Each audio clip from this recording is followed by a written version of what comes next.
Greetings! We're here to celebrate World Wildlife Day 2021. The theme of World Wildlife Day 2021 is Forests and Livelihoods, Sustaining People and Planet. What does that mean? It means that forests and wildlife are integrally important to our everyday life. And it also means that there are millions of people who live near forests and interact with wildlife, and there are many groups of people that hold traditional knowledge about the best ways to steward and manage forests and wildlife. And it also means that biodiversity is intimately connected to human well-being and our health.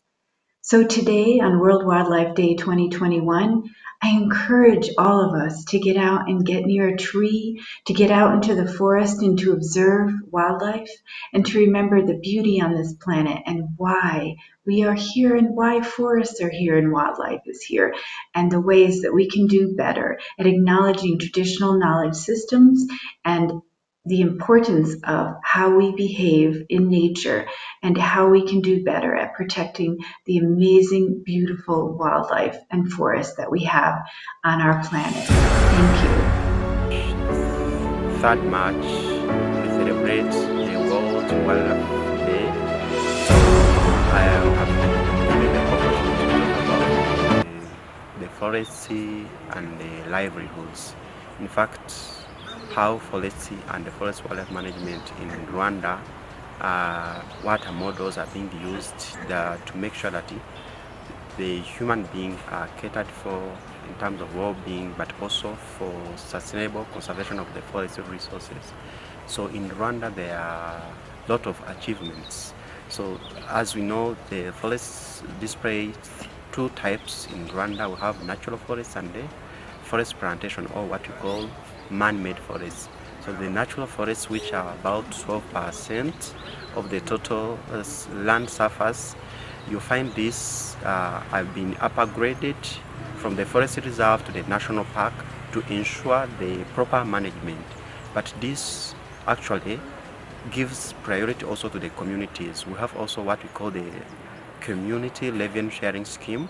These are tourism revenue, which has been doubled from 5% to 10% to ensure that the well-being of community surrounding these forestry ecosystems are catered for.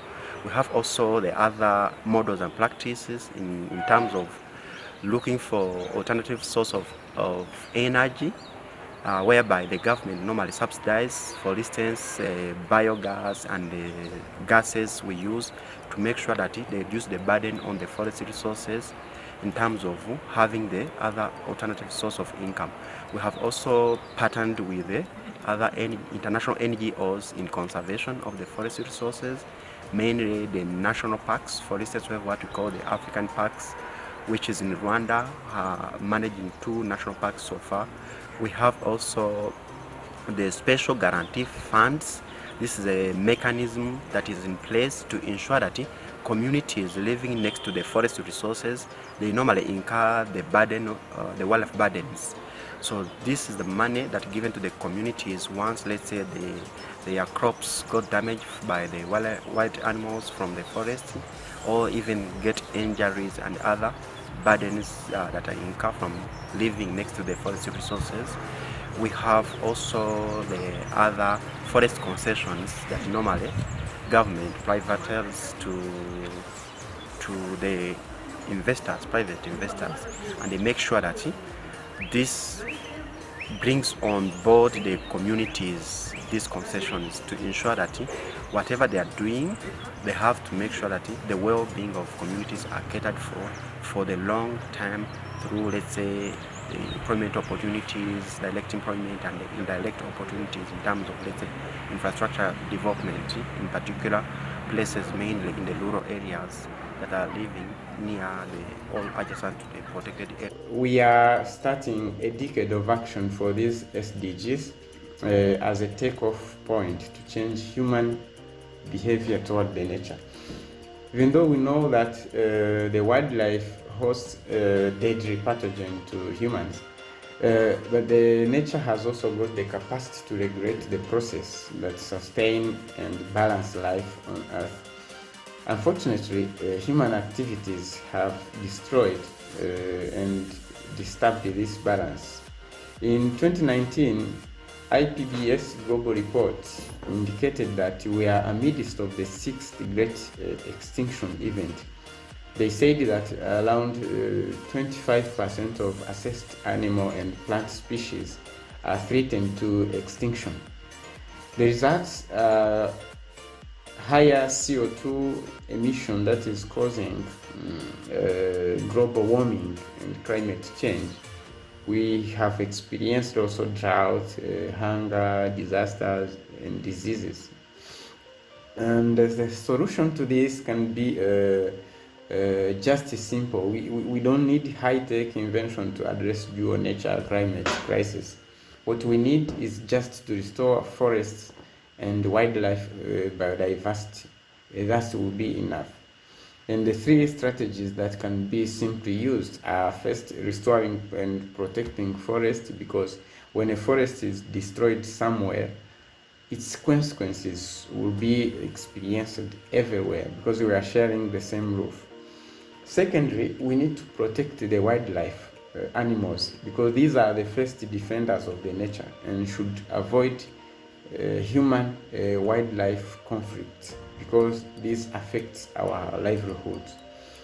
Thirdly, we need to preserve water bodies and the land and wetlands, because the carbon sequestration in this ecosystem are very high and for a long time. Within COVID-19 context, we've seen through many researches that the CO2 emission during the lockdown measures reduced up to 40%. These are not just data, but a model of possibilities to correct our mistakes as humans.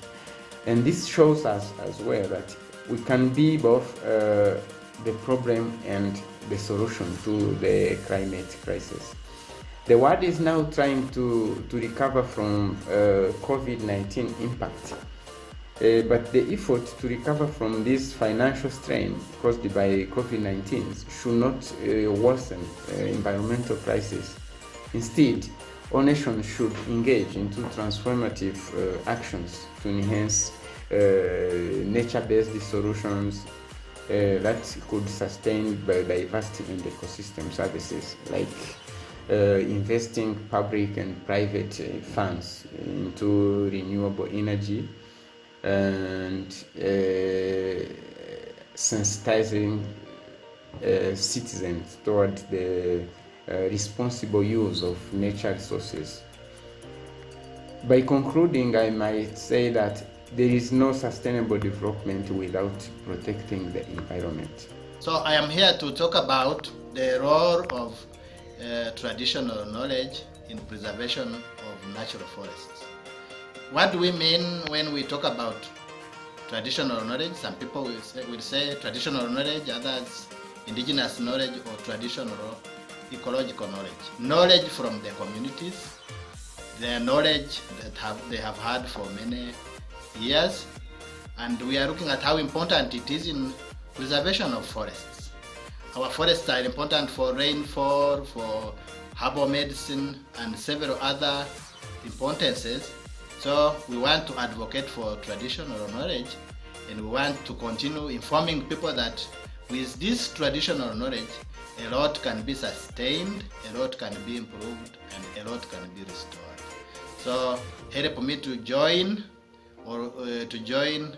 an advocacy for traditional knowledge, because it is very important, not as a panacea, but when we compare it with Western science, we can be sure that our forests will be preserved. Thank you. God bless you.